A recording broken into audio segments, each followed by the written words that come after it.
चलते चलते हम पहुंच आए हैं राजेंद्र नगर में डॉक्टर मधुप्रिया के पास में। और आइए आज हम इनसे मिलते हैं और पूछते हैं अंतर्राष्ट्रीय महिला दिवस के बारे में इनका क्या सोच है।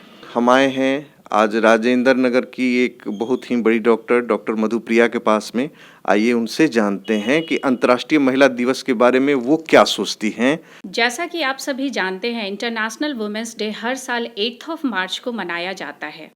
और इंटरनेशनल वुमेंस डे पे स्पेशली सिर्फ हमारे अपनी सोसाइटी, हमारे अपने स्टेट और हमारे कंट्री की ऑल फीमेल्स को टारगेट नहीं किया जाता, बल्कि ये इंटरनेशनल लेवल पे वर्ल्ड की सारी औरतों को ध्यान में रखकर ये डे मनाया जाता है। जहाँ तक वुमेंस की अगर हम लोग बात करें, आज के डेट में भी महिलाओं की स्थिति बहुत अच्छी नहीं है। समाज के अपर सोसाइटी को अगर हम टारगेट करते हैं तो अपर सोसाइटी की महिलाएं आज के डेट में पुरुषों के साथ कंधे से कंधा मिलाकर हर काम कर रही हैं। आप किसी भी फील्ड को देख लें, चाहे वो इंजीनियरिंग की लाइन हो, मेडिकल लाइन हो, आप लॉ को देख लें, आप किसी पायलट ऑफिसर को देख लें, ईच एंड एवरीवेयर सभी जगह औरतें हैं आज के डेट में। लेकिन हमारे समाज के, इसी समाज के जो मिडिल क्लास और लोअर सोसाइटी के लोग हैं, वहाँ आज भी ये डिस्क्रिपेंसी बहुत ज़्यादा देखी जाती है। लाइक अगर आप बच्चों के जन्म के समय से देखें, एज ए गायनिकोलॉजिस्ट 90% केसेस में, इवन अच्छी फैमिली में भी यह देखा गया है कि एक लड़की के जन्म के समय लोग उस तरीके से खुश नहीं होते जैसे लड़कों के समय होते हैं। ये डिस्क्रिपेंसी, ये अनइक्वल बैलेंस उसी वक्त से पाया जाता है।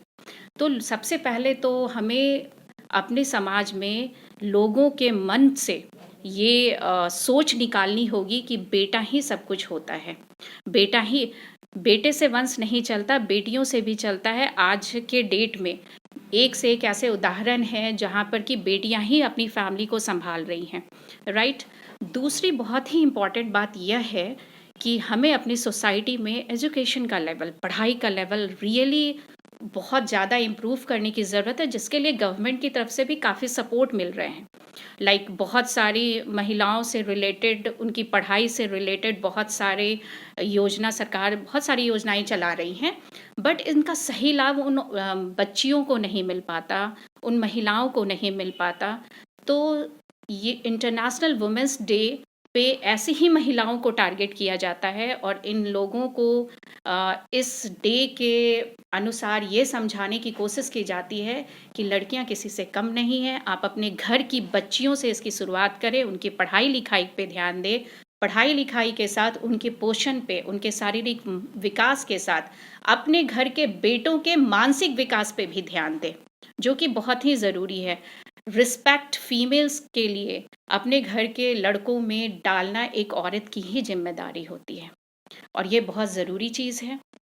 जहाँ तक घर, अब आप बर्थ से और पढ़ाई से आगे निकले तो शादी के समय, शादी के बाद एक हस्बैंड की रिस्पॉन्सिबिलिटी भी बनती है। जिस तरीके से एक फ़ीमेल की रिस्पॉन्सिबिलिटी है कि वो अपने ससुराल के सारे लोगों का ध्यान रखती है, उसी तरीके से ससुराल के लोगों को भी, फीमेल्स को वो सपोर्ट देना चाहिए, वो दर्जा देना चाहिए। उसे सिर्फ एक मानसिक मेंटल सपोर्ट की ज़रूरत होती है। तो इस सपोर्ट के साथ उनके ऑल ओवर उनकी पर्सनालिटी, उनके ग्रोथ, उनकी पढ़ाई लिखाई अगर कभी पूरी ना हो पाई हो, तो इन सब चीज़ों पे भी उनका सपोर्ट करना चाहिए, ताकि वो औरतें कॉन्फिडेंट होके अपने नए समाज के बारे में, अपने होने वाले बच्चे को उसी कॉन्फिडेंस के साथ पाले, अपनी बच्चियों को के लिए भी उन्हें सोसाइटी सुरक्षित लगे और उसके अनुसार काम करें। महिला सुरक्षा के बारे में जितनी बातें की जाती हैं, क्या आपको लगता है कि धरातल पर उतना काम हो रहा है? फैक्ट बात तो यह है कि जैसा कि आप सभी लोग भी जानते हैं कि महिला सुरक्षा के बारे में जब भी कोई एक स्पेशल डे आता है, जब भी कहीं एक स्पेशल मीटिंग होती है, तो सारी जगहों पे इसके बारे में बातें बहुत ज़्यादा होती है, पेपर वर्क भी होता है। बट फैक्ट वही है, एजुकेशन, पढ़ाई की कमी, अपने घर के बच्चों को, मेल्स को, पुरुषों को ये समझाना बहुत ज़रूरी होता है कि बच्चों में, स्पेशली फीमेल्स के लिए, वो मन में रिस्पेक्ट रखे, उनकी बातों को समझे, बातों को इग्नोर ना किया जाए। स्पेशली अगर आप किसी भी फैमिली को और गरीब फैमिली की बच्चियों की हालत देखें, तो अगर उनके घर में पैसे का प्रॉब्लम है तो घर के बेटे को पढ़ाया जाता है, बेटियों को नहीं, राइट। ये जो एक मुद्दा है सुनने में बहुत सिंपल सा लग रहा, बट ये जो डिस्क्रिपेंसी है बच्चियों में और बच्चों में, उसको दूर करना बहुत ज़रूरी है, और वो एक ही चीज़ से दूर होगा, वो है पढ़ाई। जाते जाते एक आखिरी सवाल आपसे करना चाहूँगा। आप जीवन में एक सफल महिला के तौर पर जानी जाती हैं, खुद आप एक चिकित्सक भी हैं। क्या आपका व्यक्तिगत अनुभव ऐसा रहा कि समाज में या अपने आसपास में कभी एक महिला होने के कारण आपसे भेदभाव किया गया हो? आ, इसके लिए तो मैं ऊपर वाले की शुक्रगुजार हूँ कि उन्होंने एक ऐसी फैमिली में मुझे जन्म दिया जहाँ ये डिस्क्रिपेंसी नहीं होती है। मेरे मम्मी पापा ने पूरा सपोर्ट किया। मेरी स्पेशली मम्मी मम्मी का एक सपना था, एक ड्रीम था कि उनकी बेटी डॉक्टर बने। इसके लिए उन्होंने बहुत सारे सैक्रिफाइसेस किए, राइट। हाँ, बट अगर पूछा जाए कि एक बेटे और बेटी, तो रियली उनको मेरे लिए एफ़र्ट लगाना पड़ा एक्स्ट्रा, इसमें कोई शक नहीं है। और उन्हीं के एफ़र्ट की बदौलत मैं डॉक्टर बनी।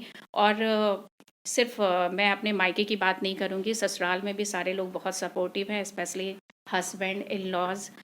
इन लोगों के सपोर्ट के बिना इस लेवल पे पहुंचना मेरे लिए मुश्किल था। और मैं उम्मीद करूंगी, और मेरी ऊपर वाले से यही प्रार्थना है कि सभी लोगों को ये चीज़ मिले। बिकॉज एक सक्सेसफुल वुमेन के पीछे सिर्फ वो सक्सेसफुल नहीं होती है, उसका पूरा परिवार होता है, उसका मायका भी और उसका ससुराल भी। Thank you.